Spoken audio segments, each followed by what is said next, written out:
So we're in for a treat today because a lot of people are interested in AI, and my guest is a specialist in that. I'd say an expert. He's a podcaster, which I always enjoy, but not only a podcaster, but he's actually a very successful podcaster. He's in the top 1%, and I'm sure he's going to do better, and we touch on that as well. He's an inventor. He's an author, not of one, but two books, a founder and chief innovation officer of TetraNoodle Technologies. I think you're based in Vancouver, Canada. Please welcome Manuj Aggarwal. Did I do it Thank you justice? so much. Excited to be here. Yeah, exactly. You got it right. Thank you so much. No problem. So, I mean, we'll delve into this fast, because first of all, the company, TetraNoodle. I mean, were you eating some noodles and you came up, where did that name come from? Exactly. Yeah.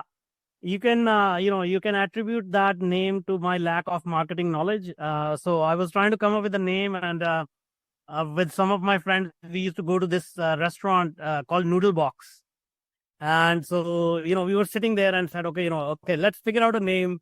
And I said, okay, this was like a Asian noodles. So, Asian noodles in the delivery box, they have that rectangular box for the noodles. So I said, okay, let's use the rectangular from the name of noodle box and then use the noodle. So, I thought it was kind of funny. It was a joke, but other people seem to like it. So I said, okay, let's go with that. And I suppose, like, when it comes down to marketing, at the end of the day, it's something you'd remember. People remember for Tetras, they'll always remember noodles. So that's what you want. You want them to remember the name. Exactly.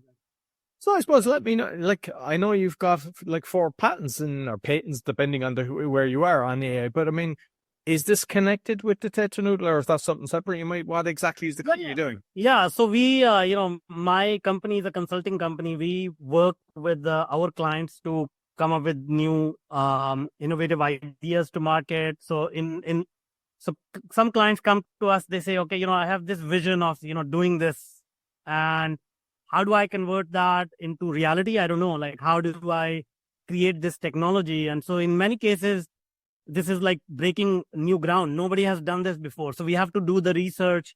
We have to invent new things. We have to hire smart people and file for patents in these cases. So this was all part of my company, where we actually invented things on behalf of our clients to get them to the result that they were looking for. So with the 4 patents, what exactly are they? The 4. Yeah. So one is in education space, personalized learning. A lot of people are getting disillusioned with the current education system, where everybody in the classroom gets the same curriculum.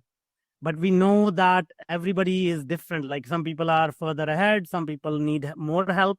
So this was AI technology that gave personalized curriculum to every student in the classroom. Okay.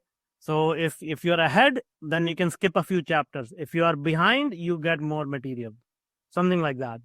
Two other patterns were in healthcare, where we created custom orthotic devices which provide you support on your foot, beneath your feet, to help with joint pains and things of that nature. And so this custom orthotic device was manufactured using computer vision and 3D printing. The idea was that a lot of orthotics are available on the market, but they are mass produced. They are not very, very well suited for situations where you have joint pains, or like athletic performance and these kind of things. So high precision was needed. So we created these algorithms which were able to create a orthotic device within 2 millimeters of accuracy of your foot, the whole contours and everything. So those were 2 patents. And then there was another one where, by the way, this technology that we built was sold to Dr. Scholl's, and they branded this technology under their brand name, Dr. Scholl's, and sold it. And then another one was for helping students finish their degree programs, because a lot of students drop out of their degree programs in the first 2 years. So we use AI to recommend the right courses so that people, complete their degree programs. And that project got recognition from President Obama and Bill Gates. Excellent. And like, I mean, I know that your story is fairly interesting because I've heard that like that you were making like $2 a day and into this. So you might kind of take us back a few layers and like what exactly you were doing and how you ended up in Canada. Yeah, well, I mean, those were early days in India. India was quite a developing country, and I was living in a very small town. So my career started at 15, working in that factory and making minimum wage. But I wanted to do something more with my life. So and I tried to figure out, okay, what can I do to improve my situation, and it turned out technology was my path. So I learned software engineering and got into technology, started building software, and I was good at it. But more importantly, I had a lot of fun. So technology for me is like a hobby. So I like to have fun with that. And how did I get to Canada? It was following a girl, as it happens. I met a girl, and we decided to move to Canada, and started working with a lot of startups, helping them build their products, and then worked with the Fortune 500 companies like Microsoft and IBM and Pearson Education.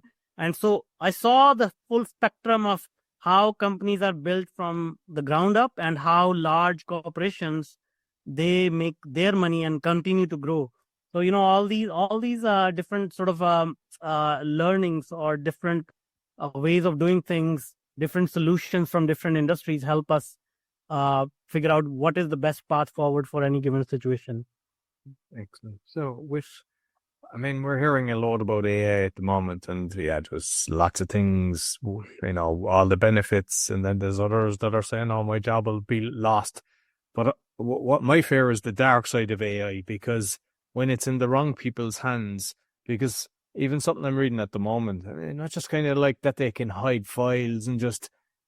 My hope is that the good people can create the better AI for like things that you've done that's even helping people finish their education and making it easier for them and everything. Like, will good beat evil in AI world? Absolutely, no question about it. So I'll give you few ideas here, right? So one thing is, like, a lot of people are afraid of technology because they don't understand what it is, and there's a lot of that, like uh, everything from printing press to the automobile, even the internet. When it first was introduced, people had a lot of resistance to it. Okay, so when the automobile was invented, a lot of people called it the devil's vehicle, because it had smoke coming out of the chimney. Uh, and when the internet came along, there was a scare, Y2K scare, if you may remember. Oh, I remember it well. A lot of people, got really, really worried that, the supermarket will run out of toilet paper, and they started grabbing that. So this is a typical reaction to every technology. Now, the thing is, technology is always neutral. So if you look at long-term evolution of humans, starting from the discovery of fire and the wheel, every technology has helped us move forward, in a better way, build a better life. As you said, sometimes the technology can fall into wrong hands, but we have to again look at the real world is full of only 5% or less people who mean to do harm, right? 95% of the people actually want to do good.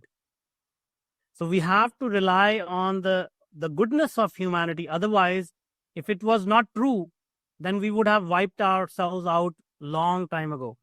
Now, a lot of pessimists say, oh, we are almost dead, or there are so many problems, there are so many wars happening, so we are not in a good situation. But I ask them, okay, try to just go back 100 years, just 100 years, and imagine the kind of life our ancestors lived. They didn't even have proper food, or water, or shelter. We have come such a long way in just 100 years because of the technological inventions. And so AI is just going to continue to provide more and more prosperity, more abundance. In fact, AI is going to add about $10 trillion to the world economy by 2030.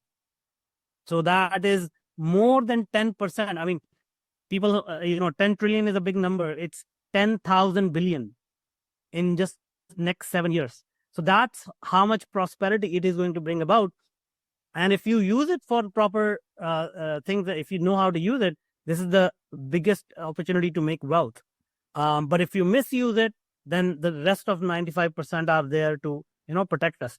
And does that answer the question, first of all? Yeah, absolutely. And then there is one more thing I will add here is a lot of people are afraid that AI itself will become corrupt and will want to take over humanity. So to that, I say, there is only one species that organizes war against each other, which is humans. And so to think that another algorithm or a machine will become so ambitious and jealous of another species and say, oh, I'm going to wipe out everything else and just consume everything for myself. That's only a human trait. That's not a trait that exists in the nature. Excellent. And like one of the things that kind of gives me hope, which I think will help a lot of people, is especially in the East, there's so many natural remedies. Like, whoever the creator is or whatever people believe in, it's actually in the plants, it's everywhere, the things to heal us naturally. And instead of going down the big pharma route, tablets and everything, and if people are able to type in their ailments and get the information and that is used of what that exactly, it'll be fantastic. But what I have seen is that there's also, it's like a Google search or whatever. It doesn't always tell you the truth. And people are kind of into this belief system that, ChatGPT or whatever one it is told them this and therefore it has to be correct. And the reality is it's kind of just searching and it might grab the wrong information. Well, you have to treat ChatGPT like a person. Okay. So as humans in our everyday life, we say a lot of things that we are not sure of. And in some cases, we lie as well as humans. So AI is no different. It is always going to try and give you an answer. But if it doesn't know exactly what to say, it will make things up. That's just the way it is. So I always tell people, treat AI as a very, very smart, intelligent human being, but not a perfect human being. Okay, we are all imperfect. So if you just interact with it like as you will with a Harvard University professor, then you will be in good shape, because even Harvard University professors can make things up. Very good. So the two books that you've written, Network Security with PF Sense and Apache, I assume that even if they were in French, I still wouldn't understand them or whatever. Exactly. Those are those are for hardcore engineers. Only good if you if you want to go to sleep, then and if you're not an engineer, then I recommend it. I heard you talking about firewalls, and I thought it was interesting. You might just touch on that because it's kind of important, especially with everybody's on the internet all the time. See, firewalls are basically in olden days when you had a palace, or think about where you store your valuable products, your gold or silver or whatever. And so they used to build a wall around that place, to protect it from enemies. So now we are in the digital age where our wealth is not like gold or silver, but data, but digital. Our life has become digital life. We don't exchange cash anymore. We exchange digital sort of transactions using our credit card, debit card. So firewall is a way to protect your network and make sure only authorized people can get in and everybody else stays out. So that's like a protection against your network, which is essential these days. I mean, if you don't have a firewall, which is very robust, then you are running a risk, almost like, it's almost like taking your valuable products and putting it on the street and saying, it's fine. No worries. Nobody's going to take it. So that's the idea behind it. Is there ones that you would recommend? Yes. There's a one called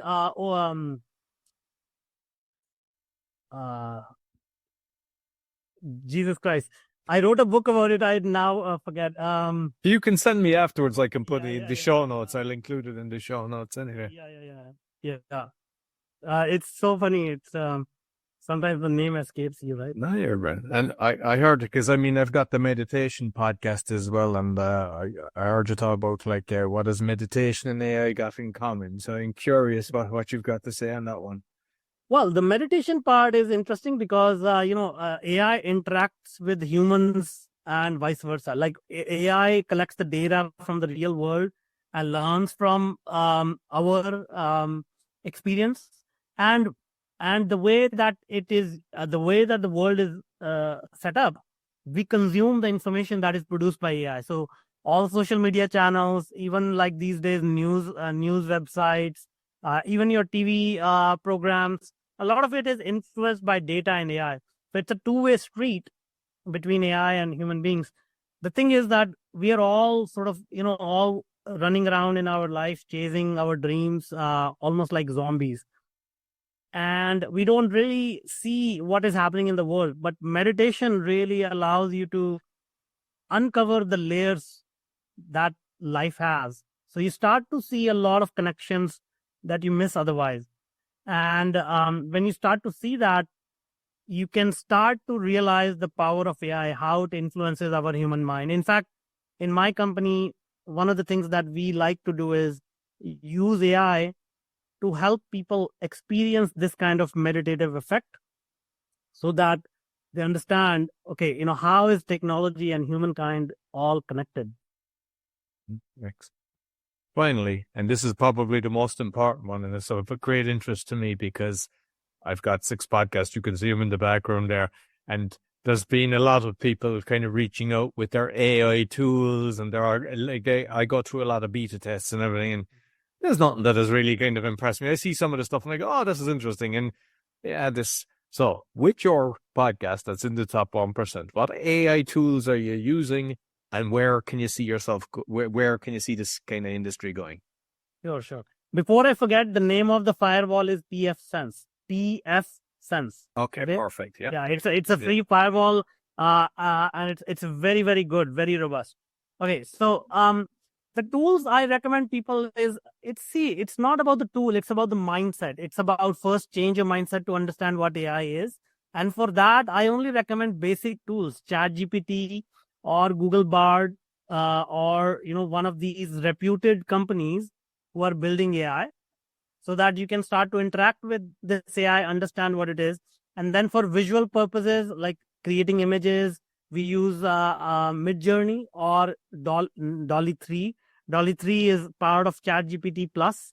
So if you just go with these basic tools and start to understand how AI can help you in your life and business, then that will be a great start right now. Okay.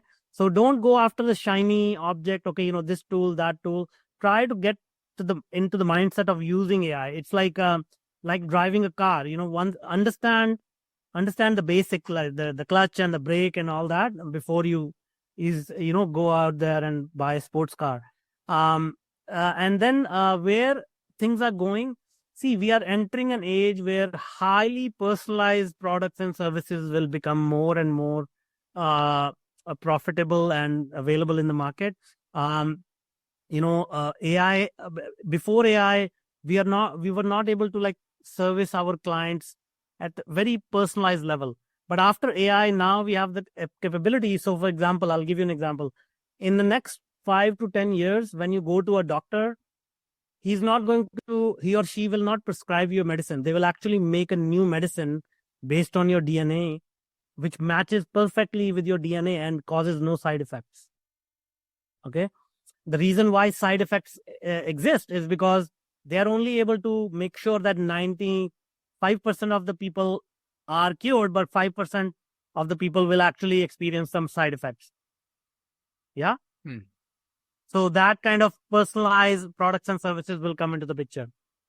And because I've worked with a few people on the AI, and one of them was kind of like building the character of the information that you've got. So like, I encourage people that are kind of the clients with me never to hire somebody to be engaging with your your customers because, like when they're commenting on your podcast, whether it's YouTube, whether it's Facebook or whatever, because what happens is they're not at your level and they could miss a potential opportunity. Going further down the line, I assume you can have the AI that's like exactly you and will be answering your clients that they think it's you. Yeah. Absolutely. It's not just exactly you. It's, some people may remember the movie, the Matrix, in which, the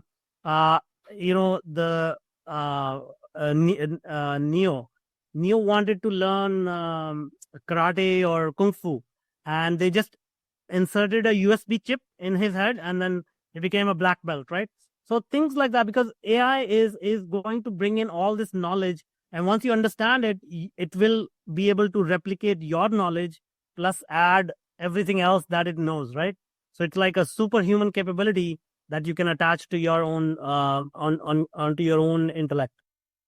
Excellent. Listen, thoroughly enjoyed the conversation. You might let people know where they can find you. Yeah, I'm easy to find on the internet. Just Google my name. I know it's difficult to spell out, but just find me on LinkedIn. Just connect with me. Let me know you heard me on this podcast. What are you trying to do with AI or technology? I'm always excited to learn about other people's stories and journeys. Perfect. I'll make sure I put all the links for the audio and the video. Absolutely. That's all for the podcast. Until next week, take care.